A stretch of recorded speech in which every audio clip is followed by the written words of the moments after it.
Hey there, welcome. I'm so glad that you're here. I'm always so glad that you are here. This is our virtual living room, the chat. That's where you are, where we're chatting about things that are important to you, hopefully, or things that should be important to you. We're going to challenge you, encourage you, and today I think we're going to inform you and someone in your life. This is a great show. I have a panel full of incredible, wonderful, articulate, godly women who are going to be talking about all of the things they wish men could understand about women. So listen, this is not just a great show for you to watch, but you're gonna wanna grab your husband for this one, girlfriend. You're gonna wanna get your boyfriend, your teenage son who maybe is starting to date and try to understand women. We're gonna dive into the female brain and figure out what men need to understand about us. So this is gonna be a great show. You're gonna wanna stay tuned. We're gonna have a great time.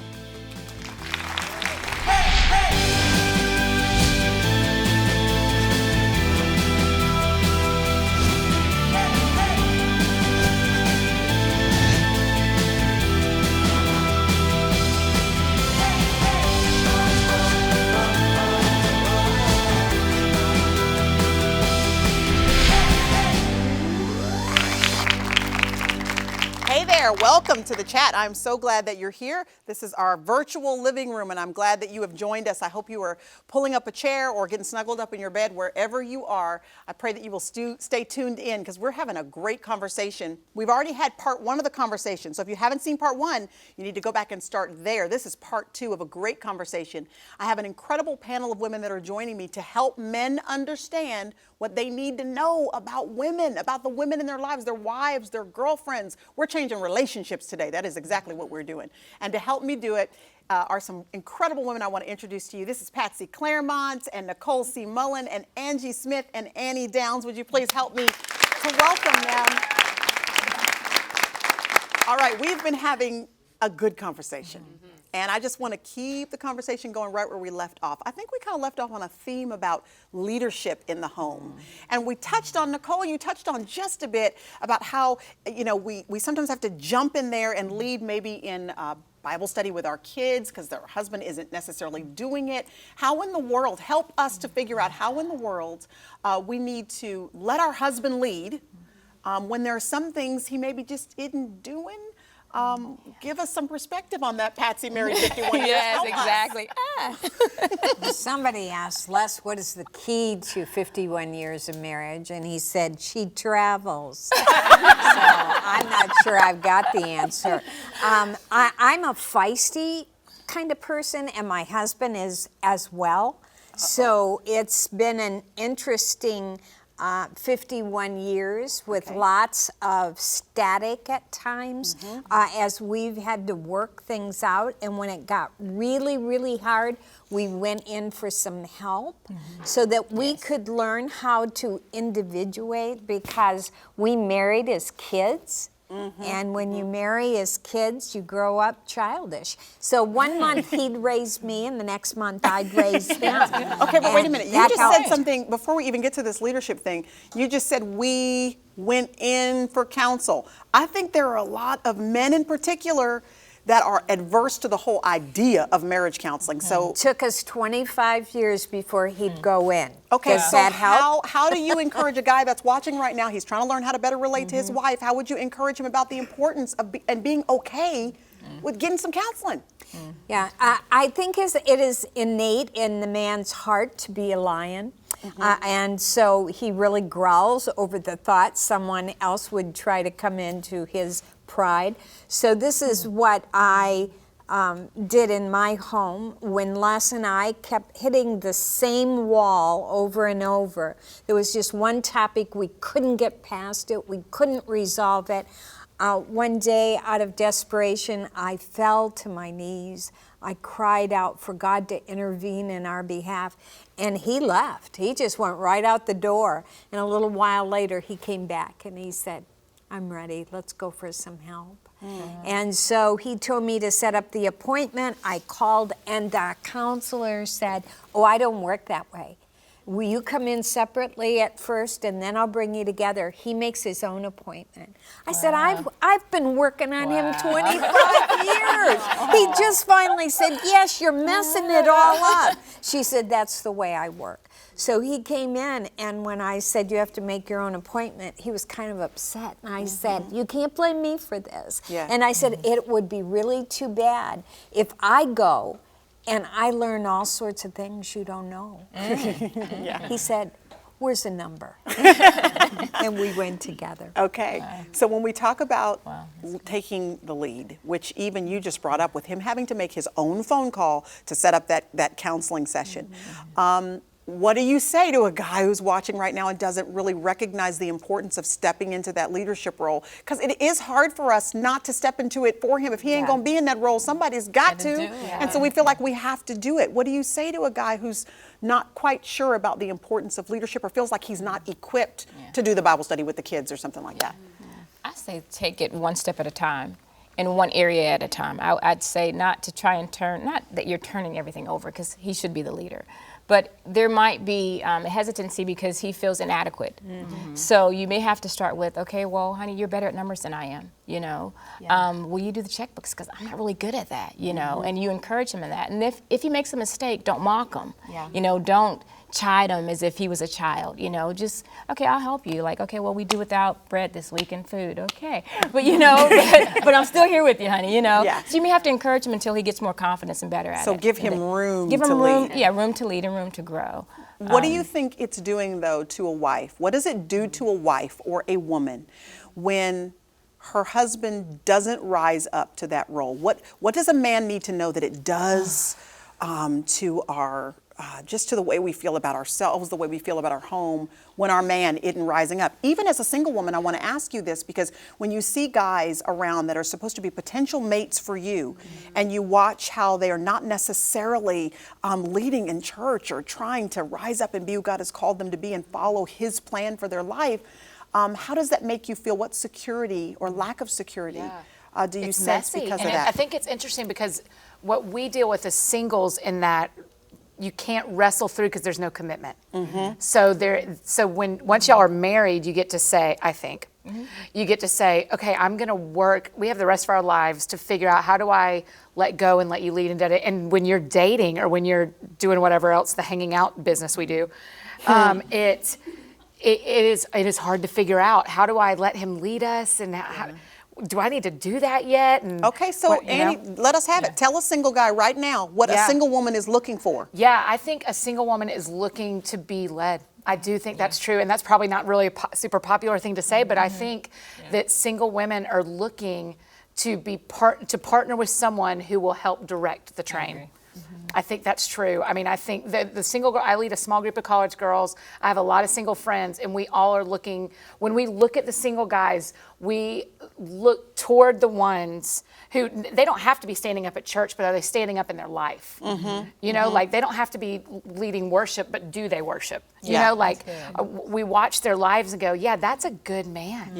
That's a good man, and I would follow him. If he asked me to follow him somewhere, even if it meant no bread, that's the kind of guy I would follow, right? Because there are ones that stand up on the stage that I wouldn't follow. Absolutely. And so we can't just watch who they let you see. We have to watch who they are, I think. You mentioned something real specific. I got to just stick with you for just a second. Okay. You said this whole hanging out business that we do. Listen, sister. So I've heard that there's this arrangement. It's kind of like where y'all are special friends. And what he means by that is, I have no commitment to you. I'm not paying for our dates. We're not in any kind of, I just want to hang out with you. Would you tell? I don't want to be alone, but I don't want to commit to you either. Do you feel like your presence, a single woman's presence in the life of a man like that, what it really is doing is just boosting his ego? Like, he's almost using you to make him feel like he's wanted, so he keeps you around. I think we do it to them too, but I think it's an illegitimate way to meet a legitimate need. I think we just start filling in gaps for each other, and then all of a sudden you go, if this was 1954, we'd be engaged, you know, but I've never even held your hand, you know, like, and you just go, this doesn't What does a feel single right. man need to know that it does to a single woman when he continues to date her, takes her off the continues to market. take her out, takes her off the market, takes her off the market but for he someone has no who's really interest in a intentional. long-term relationship Right. with her? Tell a single guy right now what that does to a It woman. takes her off the market and makes her not, the other boys don't want to date her because they think she's with you. And it tells her, you are worth my time, but you're not worth my heart. And that's hard. I think you should write a book on that, I Annie. think I've lived it enough. I probably could. So yeah, that's the feeling is you want to be with me, but you don't want to get in it with me. And that's a hard thing to feel. I don't care how old you are. That's a hard thing to feel, that you're willing to spend time with me, and I can imagine that this would work long term, and it doesn't feel like you imagine that. Because isn't it the truth? Don't men just need to understand that it is the truth, that our heart goes there Yes. way before their heart ever goes anywhere.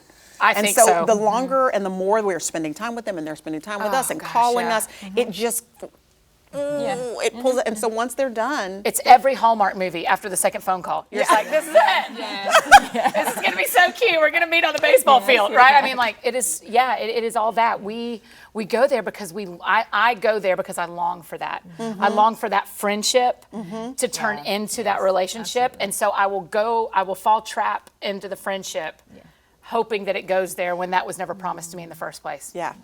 Okay, you mentioned the year 1954. That just made me want to bring up the traditional roles of a woman in a relationship. You got dishes and you got dinner to cook and you have laundry to fold and kids need to go to school and the house needs to be spick and span.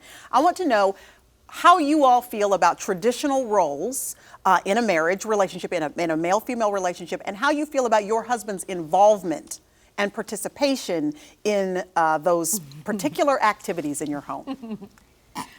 Well, I think mine is, I have a little bit of a unique situation in that my husband is a musician. Yes. And so it's sort of feast or famine as far as when he's home and when he's gone. And so when he's gone, which I think feeds into the whole like independent. Then he comes back in and I'm like, I got this under control. I didn't, We just got a rhythm down and now Yes. you're back. And I so think we're that's popular fighting. here in Nashville. That there It's are a lot struggle. of women who struggle with It that because is. their husbands are on the road so much. Yeah, and so we become like, we have to be the spiritual leader at home because we're the person Listen, who's there are a home. lot of women whose husbands are not musicians who struggle with that because Yeah. their husbands are working 70 hours a week and Absolutely. they're managing their home. Absolutely. And trying to figure out how to balance the fact that they're the home manager, but then their husband comes home and he's the leader. Right. They can't quite balance that. Right. But Yeah, that's how tough. do you deal with those traditional roles in marriage? Yeah. Do you expect participation? it What does a right, guy Angie? need to know about that? Well, I'm the right person to ask to answer that. Here's what I will say. I am blessed to have a husband. There is literally not a single thing that I do in the house that he doesn't also do. Laundry, cooking, dishes. We are a team that way. Now I have to say, he's an amazing man. I give him full credit for that. But if I had a husband who had the kind of job that he does, where he was gone, and then came home and just decided he could sit on the couch and play video games for the rest of the time, I would probably struggle with that. And so we're sort of Would you forced. probably struggle with that, Angie, or would you struggle with that? No, I'd struggle with it. Yeah. I'd struggle with it. And so I think though we do have to be careful to keep that an open line of communication, to make sure that it isn't something where he's feeling, because a lot of people are like, is that emasculating for a man?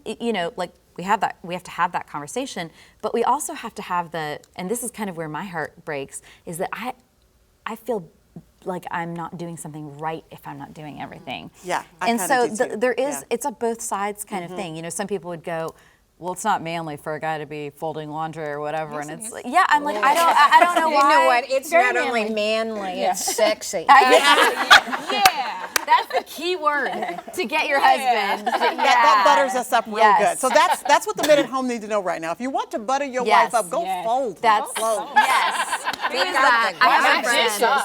I have a friend who calls that chore play. Chore play.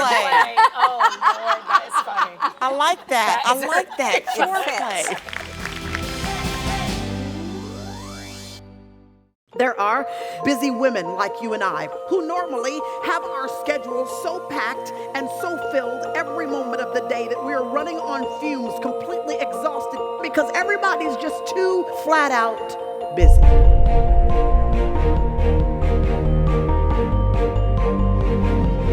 We forget that every single day you need to be in the Word of God, that you need to position yourself to hear from God.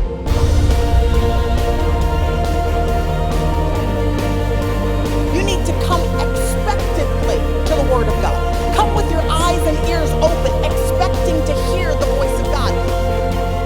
And wherever you are, He is in the room with you as well.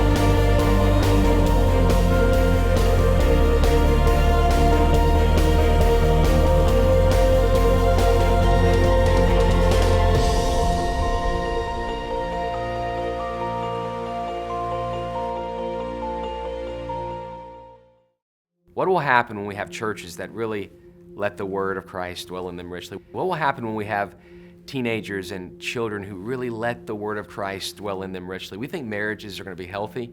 We think churches are going to be transformed, that communities are going to be impacted as Christians start to obey the text in their context, in their setting. You think about the Bible. The Bible is the revelation of God. In fact, John says that it is the revelation of Jesus Christ. If we are to know God, then we must know him through the Bible. Explore the Bible will help us to do that. So the heart behind Explore the Bible really is Colossians 3:15 and 16. Let the peace of Christ control your hearts. Verse 16 is, let the word of Christ dwell among you richly. So we want to say, hey, churches, church leaders, pastors, do you want a congregation, do you want a small group, do you want a Sunday school class filled with people that speak to one another in wisdom, that encourage each other, that admonish one another, that are filled with gratitude in their hearts to God, that they sing and they celebrate the salvation that God's given them? Do you want a group of people like that? Then you have to let the word of Christ dwell among them richly. The exploration of the Bible, book by book, for groups of all ages, from senior adults to young adults to students to kids of all ages. If everyone is studying the same book, imagine the possibility of revival based upon the study together in community as a group, studying the text in its context. Imagine the possibility of letting the word of Christ dwell in you richly. Whenever we're squeezed, whenever people in our groups or in our churches are squeezed, whatever's in them is going to come out. If the word of Christ is deeply in them, then that's what's going to come. They're going to speak to one another with wisdom. They're going to sing songs to God. They're going to be filled with gratitude. What's in you is going to come out of you. And so we want to do everything we can to help churches and help small groups and Sunday school classes get the word of Christ deeply, richly in the people.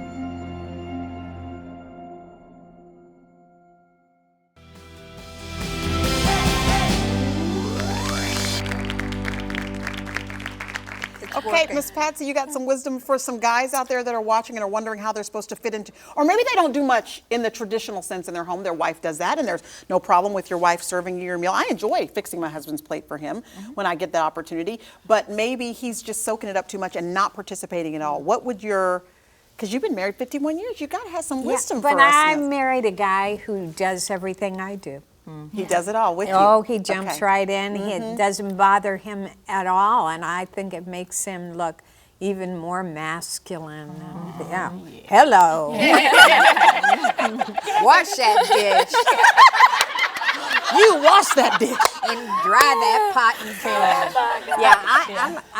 Yeah, I'm not the right person to address that because I have been blessed with a man who is not intimidated by any chore in the house. But you know what, you are kind of addressing it because you just said, I have been blessed by, Yes. which means you really appreciate Yes. the Oh, I fact that deeply the- appreciate Oh, it. yes. And I have a guy like that too that doesn't mind getting involved in the Yeah. things like that. And it just is a blessing. It Yeah. is. And I think men need to know that. We Yeah. appreciate you getting Yeah. involved in those, kind of non-traditional roles for men. Yes, And my Nicole. husband will do it, but there has been there was a period of time when he didn't. And when he didn't, pardon me, I was having this cough. But anyway. That's okay. It can make you feel unprotected. It makes you feel as if you're out there by yourself. You're by yourself. And so I think for a woman who already struggles with the independence in our nature, it feeds that a little bit more if we feel as if we're at it by ourselves, as if I'm doing everything and you're doing nothing.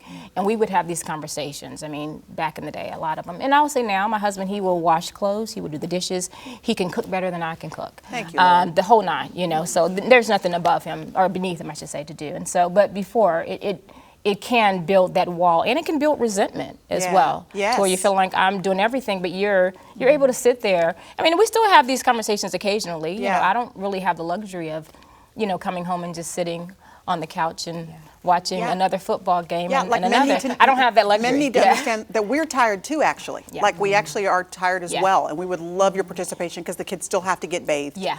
They still have to eat Yes. tonight. Things still have to happen. So when you we don't go there.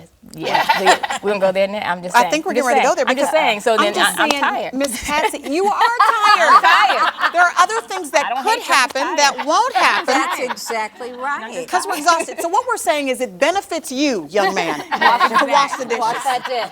Wash So that we're, dish. saying, we're just trying to help you out. That's what we're trying Let to me do. help you. Okay, but you did say, Miss Patsy, it's kind of sexy when a guy is helping with some of the stuff around the house. And that we won't, we'll have some energy left over for the evening. So I'd like to talk about the evening hours for just a moment. Teach me everything. Can we just be real and say that guys are way more interested in sex than we probably ever will be? Yes. It's not that it's not enjoyable or could be enjoyable, but it's just like food and water to them, whereas conversation probably is that to us. We want to talk, we want to have intimacy in that way. Yeah. What does a husband need to know? What do guys need to know? I want to talk about this from a single woman's perspective in just a minute too, in a different way, but I also want to know, what does a married man need to know that he can do to help his wife be more interested in sex? That's a I think kindness paves a great Kindness. path Kindness, to a yeah, that's woman's the truth. heart. That is You be kind and That's the truth. soft and thoughtful and helpful.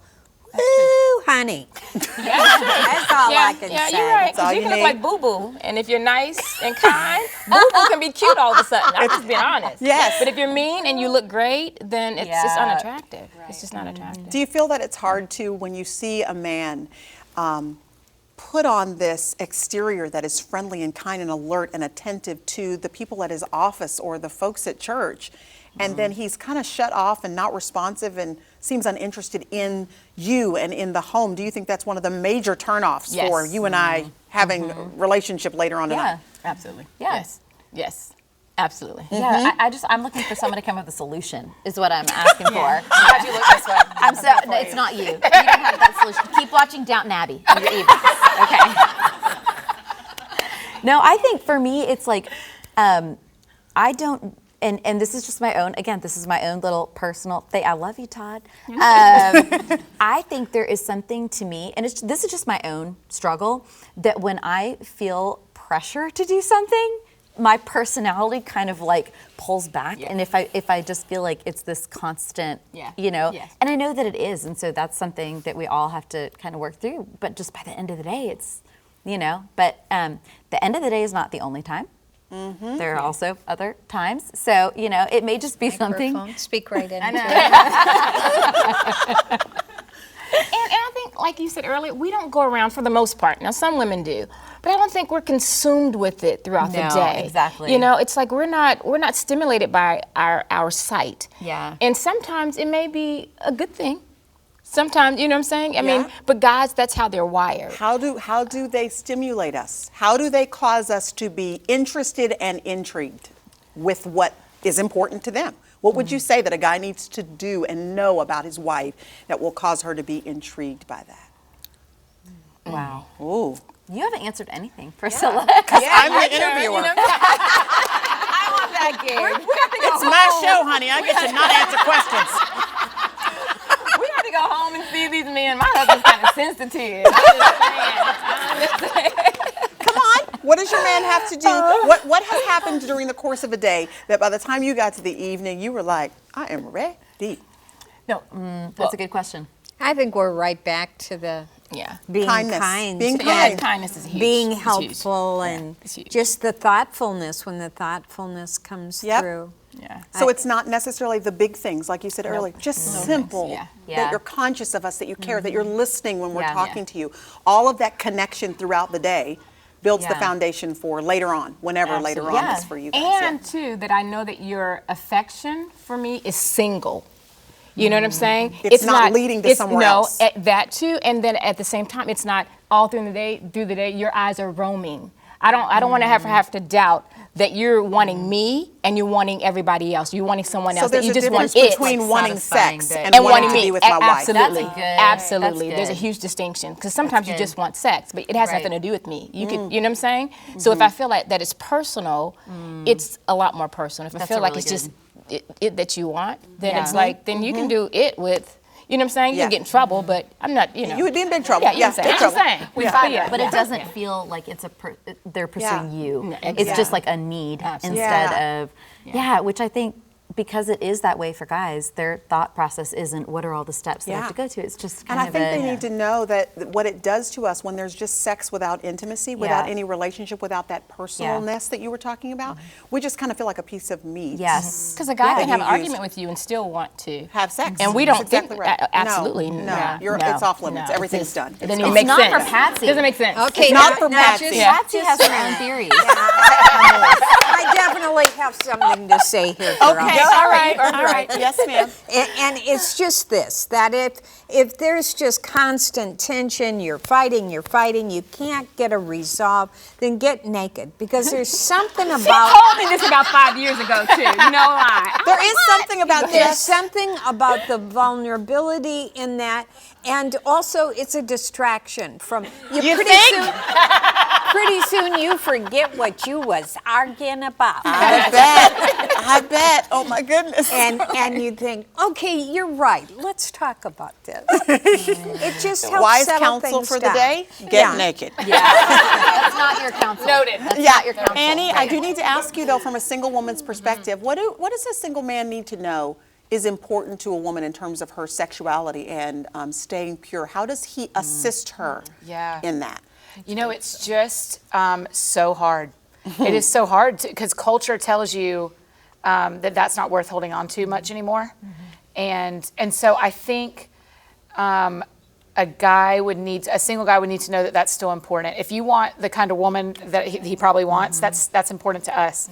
And it should be important to him too, not only in how he treats us, but in how he lives his life. And the other places he's looking. It's important that it matters to us. It's important to realize it matters to us. And don't you think that's actually attractive about a guy, a single man that is stoic about hanging on to his purity? He wants to make sure that yours is protected. There's something that's kind of like, absolutely. like him I mean, for that. I don't need him to, I don't need him to be running purity conferences about it. But to know that is something that he has treasured, And don't you think that sets the tone for leadership? That if he's the one who is saying, these are where the boundary lines are. I mean, and having that be the way that it's approached instead of it's like kind of we're figuring it out as we go. I think so. That setting that precedent of leadership to me is, and because that feels like such the thing that they like, that's the thing for them. That if they can slow the train down, then Since you go, it's their okay, then I thing, can yeah. trust you in all these other things if I can trust you here. Absolutely. Good stuff. Good stuff. We have had a great conversation today. Wouldn't you agree?